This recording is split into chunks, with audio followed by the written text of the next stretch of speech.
This is why you should never spy on your neighbors. You'll never know what you might find.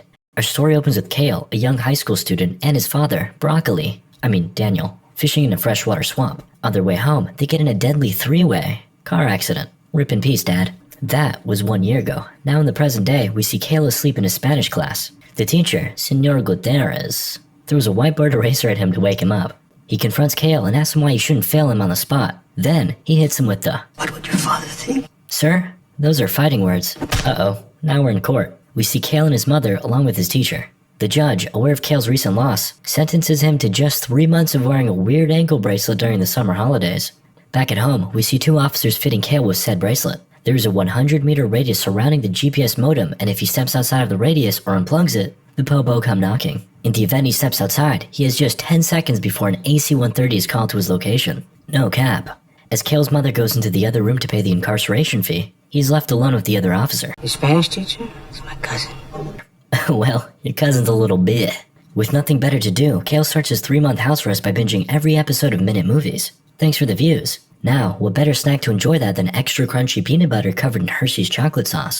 What, you can't handle the taste? Weak. Later, his mom comes home, disgusted at the environment he's been lazing around in. Relatable. Out of frustration, she cuts the cable connection and cancels his Roblox subscription. Talk about tough love. "Clean up your room." Kale spends the next few hours doing laundry, cleaning the house, and pounding down Red Bull. Well, that didn't last long.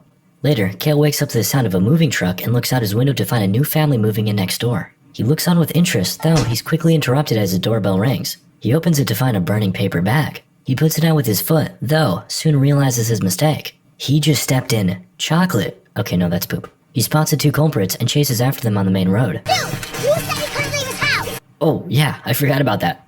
He looks down and notices that his GPS tracker is flashing red. Uh-oh. He sprints back to his house, though he's a second too late. The cops pull up shortly after. As he lays on the ground, handcuffed, he notices Ashley. Boy, I'd much rather see her in handcuffs than me. For Kale, it's love at first sight. Later, he chats with Detective Parker on the phone. She tells him that he's being let off this time, but it better not happen again. Determined to keep that promise, he assesses the GPS's range and plots out a makeshift barrier around the house so he knows where he's allowed to go. Suddenly, he spots Ashley pulling up into her driveway. But because he's a beta male, he ducks down under the bushes before rushing inside to avoid being seen. Come on, Kale. Don't you know girls love confidence? Just be yourself, bro. Afterwards, he heads upstairs to have a peek at Ashley through the window. Dude, not cool. Although, with the lack of internet and TV, I understand. A few days later, Ronnie, his best friend, knocks on the door. They haven't seen each other in ages, so Kale gives him a warm welcome. As they make their way up the stairs, Kale explains what he's been doing the last few days to satisfy his boredom. He hands Ronnie a pair of binoculars and reveals that he's been spying on his neighbors. He shows that one of them, Mr. Pilch, is engaging in extracurricular activities with his maid while his wife is at the country club. Damn, this shit better than reality TV. I'm not a stalker. These are just simple observations. Understandable. Enjoy your viewing. Next up, he leads Ronnie to the living room and shows him his favorite person to spy on, Ashley. Later that day, Kale can be seen doing a little reach around. This is the length he has to go through to not trigger that alarm. Suddenly, Ashley appears and offers her help. The pair talk for a moment before her mom calls her away. That evening, while his mom is dozing off, he watches the news channel discovering a recent kidnapping in the suburbs. Boring. Let's tune into a late-night broadcast of yoga instead. Ooh, I love this channel. Oh shit, I've been spotted. He ducks down before realizing that it's much too dark for her to see him. Back to the Ashley show. Her dad barges into her room and shouts at her before slamming the door closed. Rude. After she goes to bed, he sees that one of his neighbors, Mr. Turner, arrives home suspiciously late. As the neighbor gets back in his car and leaves, Kale notices that it's the same as the kidnapper's car described on the news. A Mustang with a dent on the front bumper. Sus. The next day, Kale decides to further investigate his suspicious neighbor. He hides behind his fence just within the radius of the GPS modem. Suddenly, his neighbor spots him and approaches the fence. What are you doing? Kale is relieved to learn that the neighbor was simply getting confrontational with a rabbit. I caught you. Oof, close one. Later that day, Ronnie is back at Kale's house. They talk about the recent events. Bro, I'm pretty sure my neighbor is a kidnapper. Oh, cool. Anyway, let's look at Ashley. Going for another swim, I see. We're going swimming.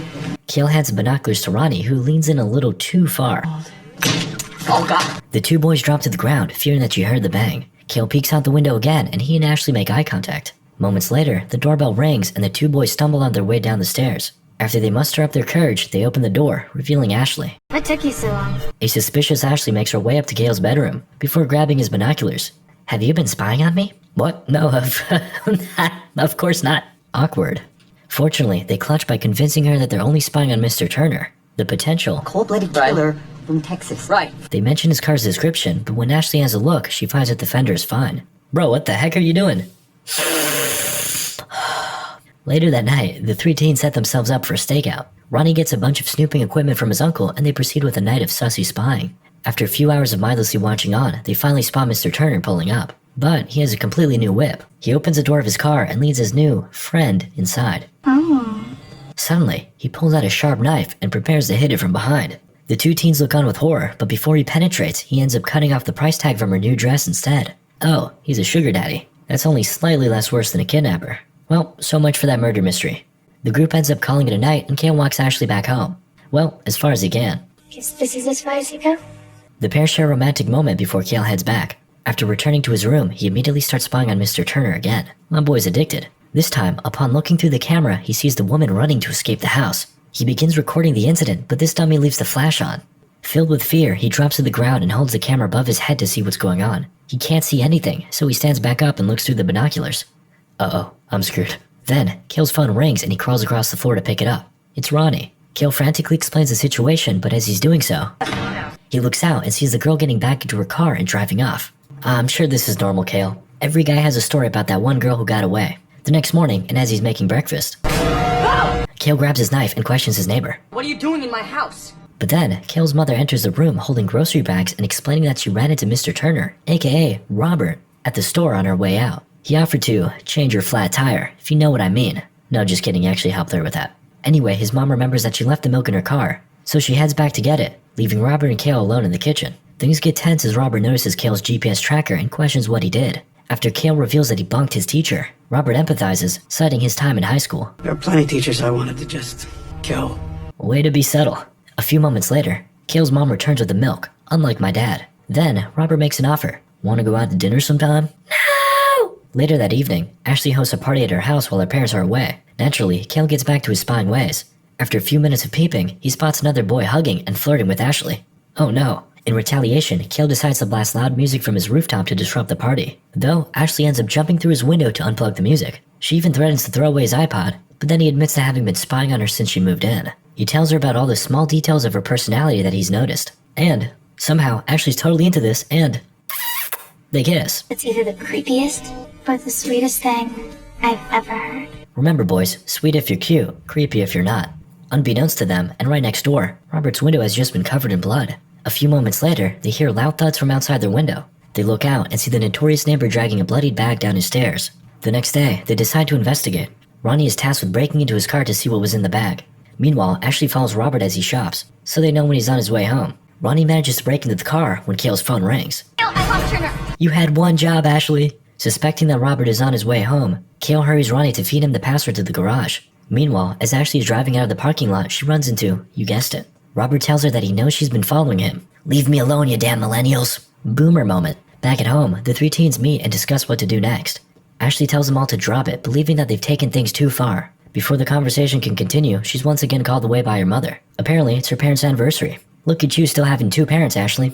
Straight flexing on my boy Kale. Later at night, a determined Kale continues his investigation. He manages to find the blueprints for Robert's house and begins analyzing them. He develops a portable camera system that streams to his TV. As he's wrapping up, Who is it? I dropped my phone in his car. bruh. Kale agrees to help Ronnie get his phone, but first, he needs him to break into Robert's garage with camera in hand. Okay. In the garage, Ronnie manages to find his phone, but Kale wants that bag. Same. Ronnie spots the bag in the corner of the room, exclaiming that it smells horrible. Ugh, I can see hairs in it. Don't take that out of context. Suddenly, the garage door begins to close. A panicked Ronnie runs into the house. Uh-oh, SpaghettiOs. In an effort to save his friend, Kale arms himself with a bat and runs over. Meanwhile, ankle bracelet go brr. Damn, they're fast. Listen, my friend is in this creep's house and there's a body. You lying, boy. Kale pleads with them to check his garage. They oblige. Upon inspecting the blue bag, they find a dead deer that Robert had hit with his car. I mean, technically that's still murder, right? Back at home, Kale is scolded by his mom, who reminds him that he has court tomorrow.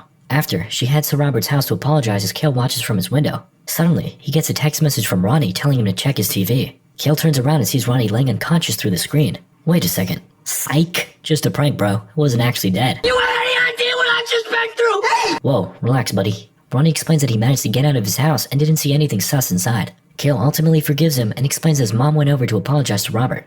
Ronnie hands him the video camera so they can look over what happened. Be right back, bro. Gotta drain the main vein. While watching alone, Kale notices something.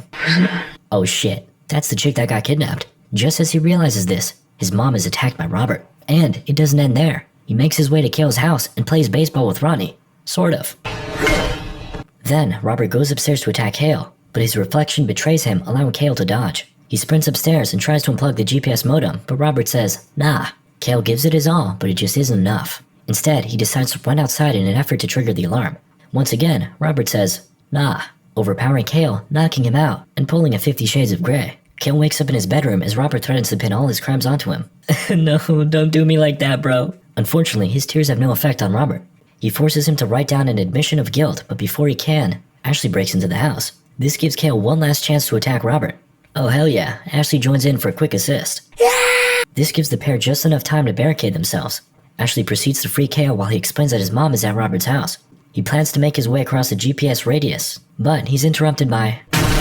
Hello. Before he snatches them up, the two teens jump out the bedroom and into Ashley's pool, triggering the alarm on his foot. Then, he dashes towards Robert's house, breaking down the front door. Meanwhile, the officer is called to Kale's house, but he decides to finish his dinner before heading over. Come on, man. The one time? Back to Robert's house, Kale frantically searches for his mom before uncovering the hidden crawl space under the house. He breaks open the vent and makes his way inside before realizing he's too big to fit. Can't relate. Then, he hears a noise coming from somewhere else in the house and continues his search. He bangs on the walls before accidentally opening a hidden room. Inside, he discovers an operating table and multiple massive freezers. He spots the ID of the kidnapped club girl, along with a red wig. He pushes aside the cupboard, revealing another hidden room. How much could one man have to hide? In this moment, the officer arrives and hears noises from within Robert's house. He enters to investigate, only to be attacked and iced by Robert. Bummer. Back to Kale, he falls through the ground of the hidden room and into a pit of muddy water. He gets real cozy with all of Robert's previous victims. Terrified, he makes his way out. Then, he finds his mom, who also got the 50 Shades of Grey treatment. Before he can cut her free, Robert quickly has Kale at death's door, but his mother's protective instincts come in clutch. Having now gained the upper hand, Kale gives Robert a tummy tuck before throwing him down the hole. Now, the corpse soup is complete. Chef's kiss. Soon after, more police pull up as Kale and his mom exit the house safely. A few days later, we see Kale getting his ankle bracelet removed by the detective. I think you're the first one to ever get one of these things taken off early for good behavior. Kale, now a free man, spends the rest of his summer holidays with Ashley, enjoying every moment. God, I wish that were me.